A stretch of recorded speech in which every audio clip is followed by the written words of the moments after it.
dahil sa katotohanang ipinapangaral ng Santa Iglesia Katolika na hindi maitanggi ng mga protestante sa lungatang aral at pahayag ng mga pastor.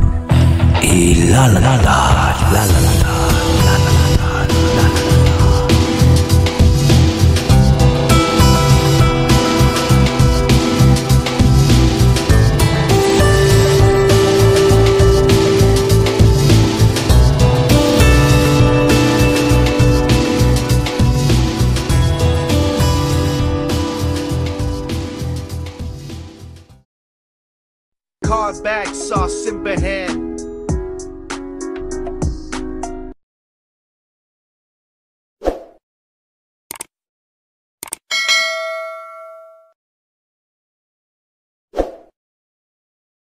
So again, isang mapagpalang gabi po sa ating lahat mga kapuntos, no? At ang pag-aaralan natin ngayon itong sa Gawa 2:36, no?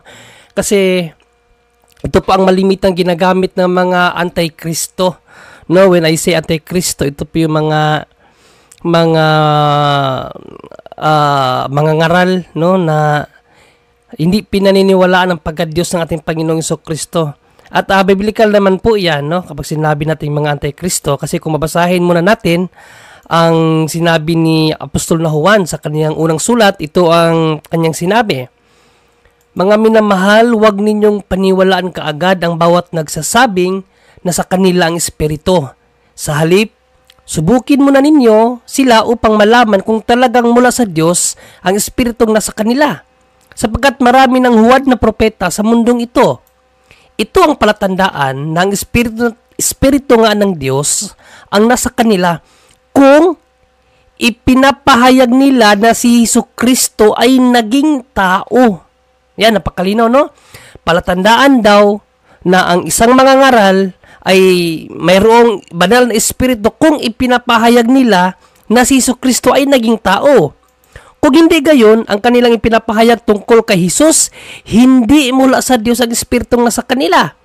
Ang espiritu ng Antikristo ang nasa kanila. Nasabi na sa inyong darating at ngayon ngay nasa daigdig na.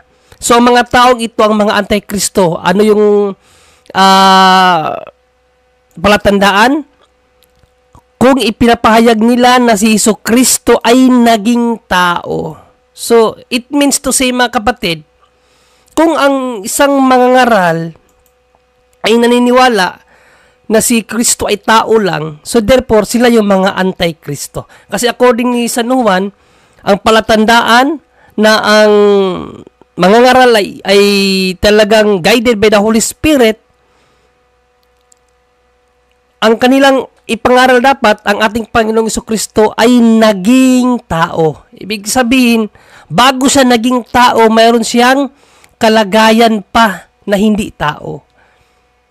So, yung mga ngaral na nagsasabing tao lang si Kristo, yun po ang mga Antikristo.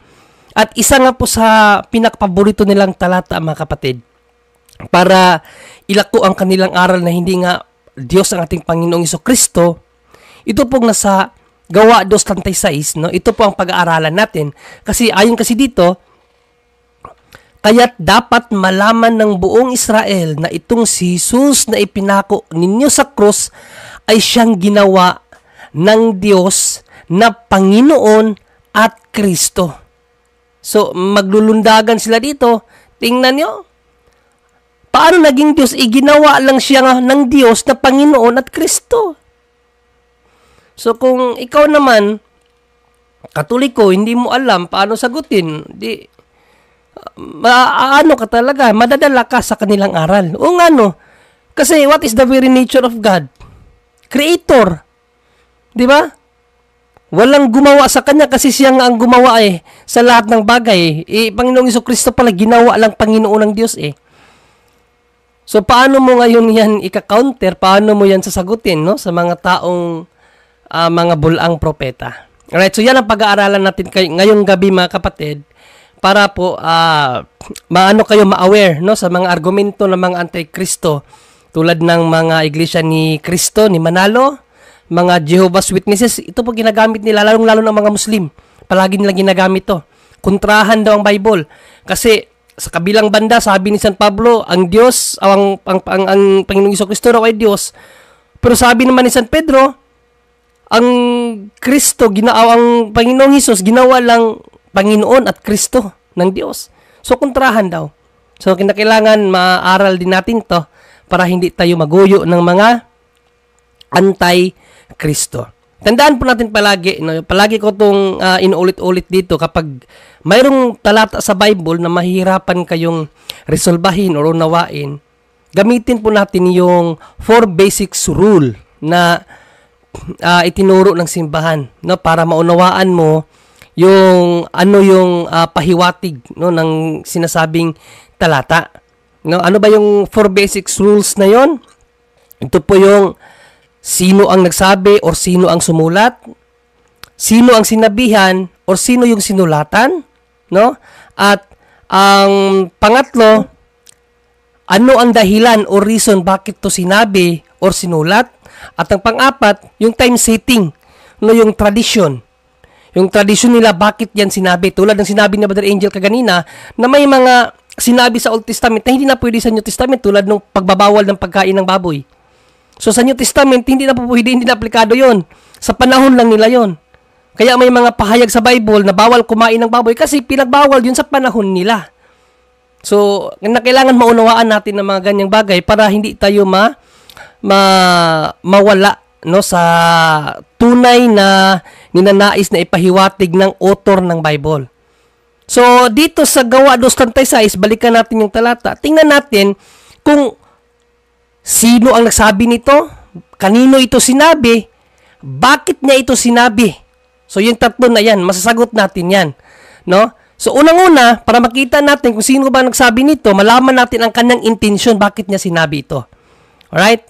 Kung ang author ba na nagsabi nito, nais ba niyang ipangaral sa mga nakikinig na ang Panginoong Jesucristo ay hindi Diyos? Yun ba ang kanyang intensyon? Kaya sinabi niya ito, ginawa ng Diyos na Panginoon at Kristo si Panginoong Hesus? Yan ba ang kanyang punto sa pangangaral na yan? So tingnan natin kung sino ang nagsabi nito. Kung idirekta natin to sa Tantay City, mga kapatid, ito ang sinabi, nabagabag ang kanilang kalooban nang marinig ito. Kaya tinanong nila si Pedro. Ayun, si Pedro pala nagsabi nun. At ang ibang mga apostol, mga kapatid, ano ang dapat naming gawin? Ayun, sabi ng mga sinabihan ni Pedro, no, nung marinig nila yung pahayag na yon, yung sa 2:36, na si Jesus daw ay ginawang Panginoon at Kristo ng Diyos. So si Pedro palang nagsabi nun. So, ang second question, sino naman ang sinabihan ni Pedro? Ayun, para makuha natin ang konteksto. Okay? So, sino ang sinabihan niya? Ito. So, sa nasabing talata, ang sinabihan niya ang mga Israel. So, hindi Kristiyano. Hindi Kristiyano ang sinabihan niya. Kaya dapat malaman ng buong Israel.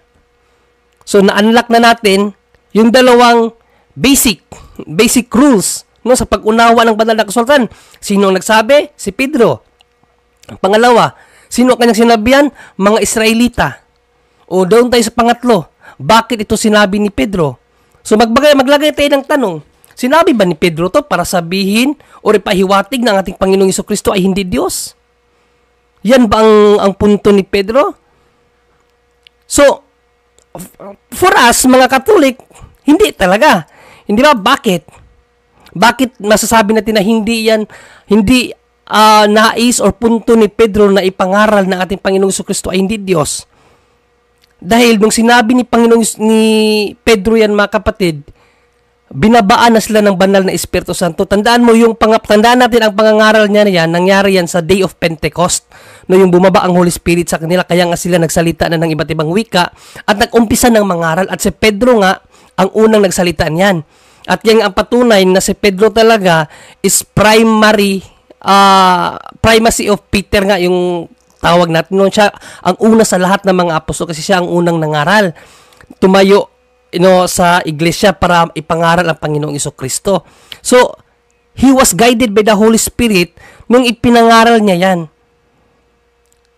Then, si Pedro din, kung maalala niyo, si Pedro din ang unang nakasagot no? Nung tinanong ng Panginoong Jesucristo ang kanyang mga apostol na sa mga tao, ano ang sabi sa akin? 'Di ba sabi ng mga alagad, ikaw daw si Elias, ikaw daw si John the Baptist o isang propeta. Then binalikan ng tanong ni Panginoong Jesucristo ang kanyang mga alagad, sa inyo, sino ako? Ang nakasagot nun si Peter. Then may inireveal si Panginoong Jesucristo sa kanya. Ano yung sinabi ni Panginoong Jesucristo sa kanya sa 17 ng Mateo, no? Sa 17 ng Mateo. So ito ang sinabi ng Panginoong Jesucristo kay Pedro. Sinabi sa kanya ni Jesus, mapalad ka Simon na anak ni Jonas, sapagkat ang katotohanan ito'y hindi inihayag sa iyo ng sino mang tao kundi ng aking Ama na nasa langit. Bakit? Ano ba ang sinabi ni Pedro kay Panginoong Jesucristo na hindi pala yung galing lang kay Pedro kundi sa Panginoong Diyos na Ama? Sa 16, sumagot si Simon Pedro, kayo po ang Kristo, ang anak ng Diyos. So kilalang kilala ni Pedro kung sino si Jesus kasi nga ang nagpahayag sa kanya ang Ama. Sino daw si Jesus? Anak ng Diyos.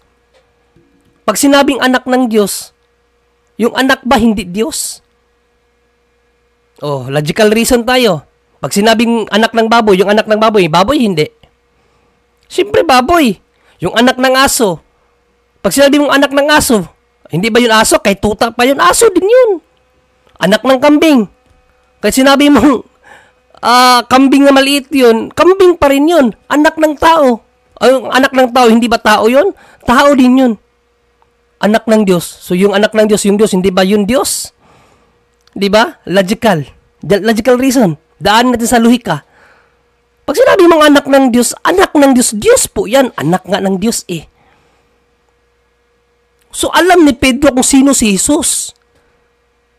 Katunayan yan, nung si Pedro na ang nangaral sa kanyang ikalawang sulat, ipinahayag niya na ating Panginoong Jesucristo ay tagapagligtas at Diyos. Basahin natin ang ikalawang Pedro 1:1, no? Ang sabi ni San Pedro sa kanyang sulat, mula kay Simon Pedro, isang lingkod at apostol ni Jesucristo, para sa inyong lahat na tulad namin tumanggap ng napakahalagang pananampalatayang mula sa ating makatarungang Diyos at tagapagligtas na si Jesucristo. Ano daw? Ano daw si Panginoong Jesucristo ayon kay Pedro? Makatarungang Diyos at tagapagligtas. So therefore, sa Gawa 2:36, dahil si Pedro ang nagsabi nun, hindi niya pakahulugan na si Panginoong Jesucristo ay hindi Diyos. Naunawaan niyo na. Na hindi yung patungkol kung ano ang nature ni Christ. No? Si Pedro ang nagsabi. Ang sabi ni San Pedro sa kanyang ibang sulat, makatarungang Diyos at tagapagligtas ang ating Panginoong Jesucristo. So hindi niya ibig sabihin sa Gawa 2:36 na ginawang Panginoon at Kristo, no, ng Diyos Ama ang Panginoong Jesucristo. So therefore ang Panginoong Jesucristo ay hindi Diyos. Hindi 'yun ang ibig sabihin ni San Pedro. At tandaan natin palagi yung kalawang rule, sino ang sinabihan niya? Mga Israelita. So i-unlock natin yan. Bakit niya sinabi yun na sa mga Israelita? Oh, bakit? Dahil nung si Panginoong Jesucristo pa ang nangaral, hindi siya pinaniwalaan ng mga Israelita. Pinagdudahan siya. Di ba, maalala nyo sa Marcos 6:3 at Mateo 13:55, ito yung tingin sa kanya ng mga Israelita. Hindi ba ito ang karpinterong anak ni Maria at kapatid ni na Santiago, Jose, Judas at Simon? Taga rito rin ang kanyang mga kapatid na babae. Hindi ba kaya sila'y nagdududa sa kanya at siya'y hinamak nila? O sa 13:55, ganun din ang sinabi ng Mateo. Hindi ba siya ang anak ng isang karpintero? Hindi ba si Maria ang kanyang ina at sina Santiago, si Simon at Judas ang kanyang mga kapatid? So pinagdududahan nila ang pagkatao ng ating Panginoong Jesucristo, no? Kaya ipinaulit-ulit ni Pedro sa mga Israelita na si Jesus ang Panginoon at Kristo na ginawa ng Diyos. Ipinaalala sa kanila na yung hinulaan ng mga propeta, siya yun ang pinili ng Diyos na maging Panginoon at Kristo. Si Jesus yun ang punto niya kasi nga hindi nila pinaniniwalaan. Kasi kung babasahin kasi natin ang mga hula ng propeta, halimbawa dito sa Mika 5, no, Mika 5:1 hanggang 3, ito kasi ang sabi sa nasabing hula Mika 5:1 hanggang 3, bakit hindi nila mapaniwalaan si Panginoong Jesucristo? Kasi ayon sa hula, mga taga-Jerusalem, tipunin ninyo ang inyong mga hukbo, sapagkat kinukubkub na tayo ng mga kaaway.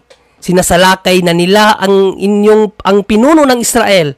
Sinabi ni Yahweh, ngunit ikaw, Bethlehem Ephrata, bagamat pinakamaliit ka sa mga angkan ng Huda, ay magmumula sa iyong angkan ang isang mamumuno sa Israel. Ano daw? Isang mamumuno sa Israel. Ang kanyang pinagmulan ay buhat pa noong unang panahon pa. Ibig sabihin, eternal ang mamumuno sa Israel. So may clue sila, ang mga Israelita, na itong ipapadala ng Diyos na Kristo at Panginoon ay from eternity. Ibig sabihin, Diyos, alam nila yun. Alam nila yun.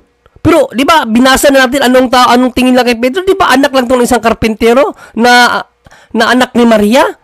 Paanong magiging ito ang Kristo? Grabe ang duda nila kay Panginoong Jesucristo. Hindi nila pinaniwalaan. So, balikan natin yung hula, no? Ano pang sabi dito sa 3? Kaya nga ang bayan ni Yahweh ay ibibigay niya sa kamay ng mga kaaway hanggang sa isilang ng babae ang sanggol na mamumuno.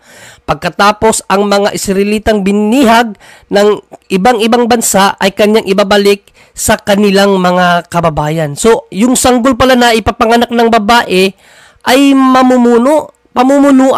pamumunuan ng sanggol yung Israel. No? Ang isa pa sa mga pinagtataka nila sa Bethlehem, 'di ba? Ang ayon sa hula sa Bethlehem ipapanganak ang Mesiyas sa Bethlehem. Pero ano ang tingin nila kay Panginoong Jesucristo na misinterpret na naman nila? Ano ang tingin nila kay Panginoong Jesucristo sa Juan 7:40? Sa anong sabi nila? Sinabi ng ilang nakarinig sa kanya, tunay ngang ito ang propetang hihintayin natin. So may nakaka-recognize na. Siya na nga ang Kristo. Sabi naman ng iba, ngunit mayroon namang sumagot, maaari bang magmula sa Galilea ang Kristo? So grabe talaga yung pagdududa ng mga Hudiyo kay Kristo. Kasi nga sa Lucas 4:16, doon kasi lumaki ang ating Panginoong Jesucristo Umuwi si Jesus sa Nazaret, ang bayan na kung saan siya lumaki. Gaya ng kanyang nakaugalian, pumasok siya sa sinagoga ng araw ng pamamahinga, tumayo siya upang bumasa. So ang ating Panginoong Jesucristo para lumaki sa Nazaret, no? Lumaki siya sa Nazaret, isa pong capital city ng Galilee, ang Nazaret. So kaya hindi nila pinaniwalaan na ang Kristo ang Mesiyas kasi nga nagmula siya sa Galilea, doon siya lumaki sa Galilea o sa Nazaret. Pero ang hindi alam ng mga Hudiyo, ang ating Panginoong Jesucristo pala ipinanganak doon sa Bethlehem, 'di ba? Sa basbasan. Doon siya ipinanganak, yun ang hindi nila alam, kaya hindi nila pinaniwalaan. Kasi sa hula kasi ipanganak sa Bethlehem, ang alam nila lumaki si Panginoong Jesucristo sa Galilea. Dahil ang isa pa sa mga hula, 7:14 ng Isaias. Ito. Dahil dito si Yahweh mismo ang magbibigay sa inyo ng palatandaan. Maglilihi ang isang dalaga at magsisilang ng isang sanggol na lalaki at tatawagin nga pangalang Emmanuel. Ipinahiwatig ni Matthew yan kung ano ang ibig sabihin ng Emmanuel. Ang ibig sabihin ng Emmanuel, ang kahulugan nito'y kasama natin ang Diyos. Kasama natin ang Diyos. So alam ng mga Hudiyo na yung Mesiyas na ipapadala, isang Diyos, anak ng Diyos. Tingin nga nila kay Panginoong Jesucristo, anak lang ng karpintero Kaya hindi nila pinaniwalaan. Isa pang hula, yung sa Isaiah 9:6. Sapagkat isinilang ang isang sanggol na lalaki para sa atin, ibibigay sa kanya ang pamamahala at siya'y tatawaging kahangahangang tagapagpayo, makapangyarihang Diyos, walang hanggang Ama, prinsipe ng kapayapaan. Yan kasi ang hula Yan ang hula About sa Mesiyas na ipapadala ng Diyos Ama. Makapangyarihang Diyos. May makapangyarihang Diyos ba na nagmula sa Galilea lang? Ang isa pang hula, Zacarias 9:9. Ano pang hula? O Zion, magdiwang ka sa kagalakan. O Jerusalem, ilakas mo ang awitan pagkat dumarating na ang iyong hari na magtatagumpay at mapagwagi. Dumarating siya, may kapagkumbabaan, batang asto ang kanyang sinakyan. Di ba? Ang hula patungkol sa Mesiyas, napakataas. Hari, makapangyarihang Diyos. Hindi nila nakita na yung pagpasok pala ni Panginoong Jesucristo sa asno doon sa Jerusalem nung inaawitan na siya ng husana sa anak ni David. Yun na pala ang katuparan, pero hari nga eh. Hari, ang darating hari daw. Paano maging hari ang suot ni Panginoong Jesucristo? Yun lang kanyang robe, no, yung pang-Israel na pang-Israeli na damit. Yung nakikita natin ngayon na mahahabang robe. Nakaganon lang. Ayun pa ang hari. Sa panahon nila, kapag hari ka, may korona ka, marami kang sundalo, nakasuot ka ng purple na ano. Kasi dati kasi ang pinakamahal na tela yung purple eh. Yun ang masuot eh. Yun talaga panghari. Kaya hindi nila pinaniwalaan ang ating Panginoong Jesucristo na yan ang Mesiyas. Kaya inulit yan ni San Pedro nung nangaral na siya. Anong sinabi ni San Pedro nung nangaral siya? Kaya't dapat malaman ng buong Israel na itong si Jesus na ipinako ninyo sa cross, siyang ginawa ng Diyos na Panginoon at Kristo. Inulit ni San Pedro, ipinaalala sa mga Israelita na yan talagang tao na yan ang hinulaan sa mga propeta. Siya ang magliligtas sa atin. Siya ang ating Diyos. Yun ang punto ni San Pedro. Hindi point ni San Pedro dyan na hindi Diyos ang Kristo. Kaya ipinangaral na yan dahil ginawa lang siyang Panginoon at Kristo. No! Malalim si Pedro. Siya ang may karunungan galing sa Ama. Sabi ni Lord Jesus, ang iyong karunungan ay hindi galing sa iyo kundi galing sa aking Ama. So hindi yan literal, no? Na siya ay hindi Diyos kaya siya ginawang Panginoon lang. Hindi ganoon, no? And then bakit ba sinabi ni San Pedro yan na ginawang Panginoon? Bakit ginawa kung Diyos siya? May Diyos bang ginawa? Di ba parang contradict to reality yon? Hindi po, no? Dahil ang ating Panginoong Jesucristo, nung pumarito siya, nagkatawang tao siya. Nagkatawang tao, nag-anyong alipin. Kaya nga sabi ni San Pablo sa kanyang sulat sa Filipos 2:7, ito ang sinabi ni San Pablo, kahit siya'y likas at tunay na Diyos, na? Sabi ni San Pablo, likas at tunay na Diyos, hindi niya ipinagpilitang manatiling kapantay ng Diyos. Sa halip, kusa niyang hinubad ang pagiging kapantay ng Diyos at naging katulad ng isang alipin. Tandaan niyo yung word alipin. Naging isang alipin. Ipinanganak siyang tulad ng mga karaniwang tao. Ipinanganak siyang tulad ng karaniwang tao at nang si Kristo'y maging tao, nagpakumbaba siya at naging masunurin hanggang kamatayan, maging ito man ay kamatayan sa krus. Napakalinaw ang mensahe ni San Pedro. Bakit ginawang Panginoon? Dahil nagpakumbaba siya nag-anyong alipin. Ano ba ang kultura nila noon kapag ikaw ay isang alipin? O Lucas 22:27, anong sabi ng Panginoong Jesucristo? Sino ba ang higit na nakatataas? Ang nakadulog sa hapag o ang naglilingkod? Hindi ba ang nakadulog sa hapag? Ngunit ako'y, ibig sabihin natin Panginoong Jesucristo, kasama ninyo bilang isang naglilingkod. So naging katulad siya ng kanyang mga alagad, naglilingkod sa Diyos. Naglilingkod sa Diyos. Sino ba ang dapat piliin ng Diyos Ama? Kasama ng kanyang mga alagad, si Pedro, si San Pablo, si Juan. O natural ang anak ng Diyos, si Kristo. Pipiliin talaga siya na maging Panginoon ng lahat ng mga tao dito sa lupa. Kaya sinabi ni San Pedro, siya ang ginawang Panginoon. Hindi dahil siya hindi Diyos. No, dahil nagpakumbaba siya. Naging tao siya. So sa lahat ng mga tao, siya ang pinili na Panginoon. At Kristo, kasi siya nga ang karapat-dapat mamatay para sa kasalanan ng sanlibutan. Yun ang point ni San Pedro doon. Siya ang pinili ng Ama na magiging Kristo para sa mga tao, para sa kasalanan ng mga tao, para matubos. 17:5 ng Mateo, ito ang sinabi ng kanyang ama. Oy, Cars back, sauce. wait. Sorry. Ang sinabi ng kanyang ama sa 17:5 ng Mateo, habang nagsasalita pa si Pedro, ito yung panahon, ito yung time na nasa bundok sila at nag-transfigured ang ating Panginoong Jesucristo. At nakita niya si Moises at si Elias at may tinig na narinig sa langit, no? Tinig ng Ama. Habang nagsasalita pa si Pedro, nililiman sila ng napakaliwanag na ulap. Mula rito may tinig na nagsabi, ito ang minamahal kong anak na lubos kong kinalulugdan, pakinggan ninyo siya. Ibig sabihin siya ang pinili ng Diyos Ama. Andyan si Pedro siya yung siya yung nakakita sa panahon na yan habang nagsasalita pa si Pedro. Kaya alam niya na itong taong to talaga ang pinili kasi narinig ko, sinabi ng boses galing sa langit, siya ang aking anak. Siya ang aking anak, pakinggan ninyo siya. So yun po ang point ni Apostol na Pedro, mga kapatid, sa kanyang sinabi, sa pangaral niya sa 2:36 ng Gawa. Hindi nga ibig sabihin doon na ating Panginoong Jesucristo ay hindi tunay na Diyos. No, hindi ganoon. Malalim yun. Unang-una, dahil sa mga Israelita, hindi pinaniwalaan si Kristo hanggang namatay.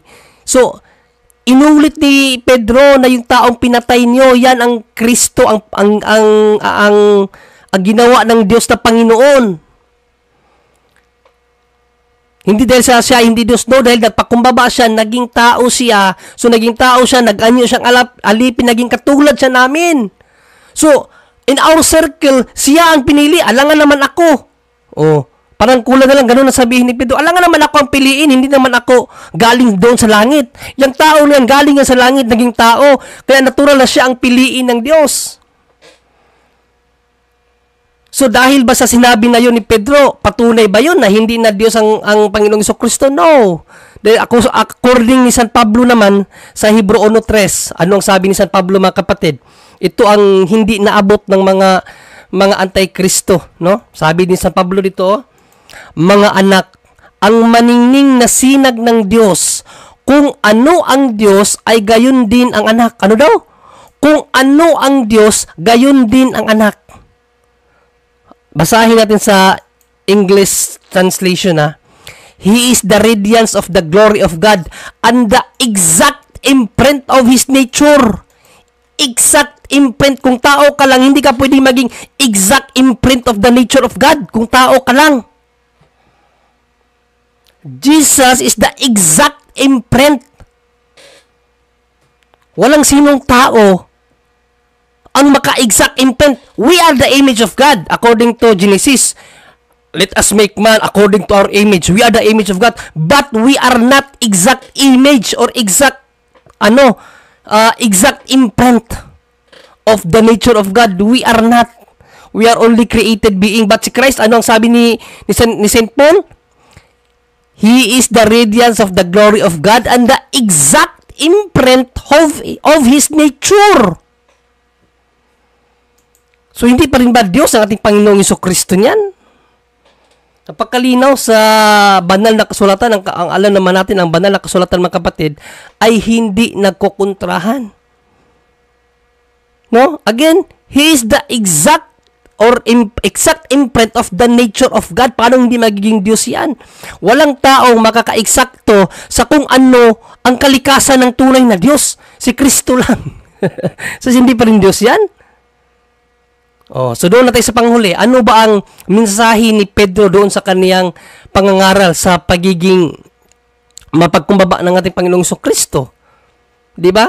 Sabi nga ng ating Panginoong Jesucristo sa kaniyang ebanghelyo sa Mateo 11:29, pasanin ninyo ang aking pamatok at sundin ninyo ang aking mga itinuturo. Sundin ang tinuturo ni Kristo sapagkat ako'y mapagkumbabang loob, matatagpuan ninyo sa akin ang kapahingahan.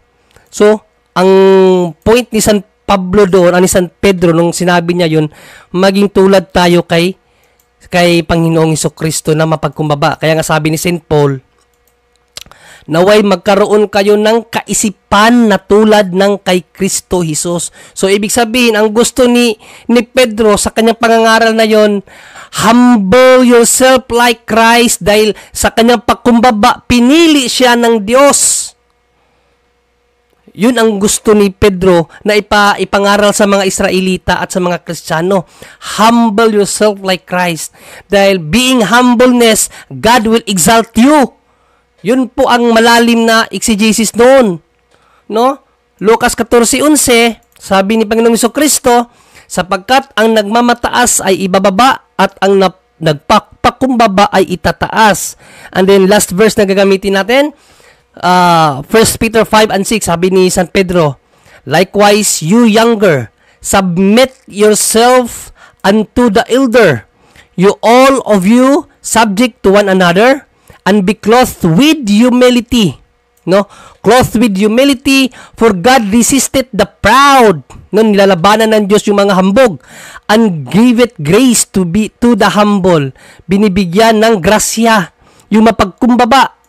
Humble yourselves therefore under the mighty hand of God, that He may exalt you in due time. Yan po ang nais na ipahiwatig ni Saint Peter sa kanyang pangangaral nung sinabi niya na si Panginoong Jesucristo ay ginawang Panginoon at Kristo. Ibig sabihin, because He humbled Himself, God chose Him. So, dapat maging katulad tayo ng Panginoong Jesucristo. Mga kapatid, sa gabi pong ito, humble ourselves so that God will exalt us. God bless us all.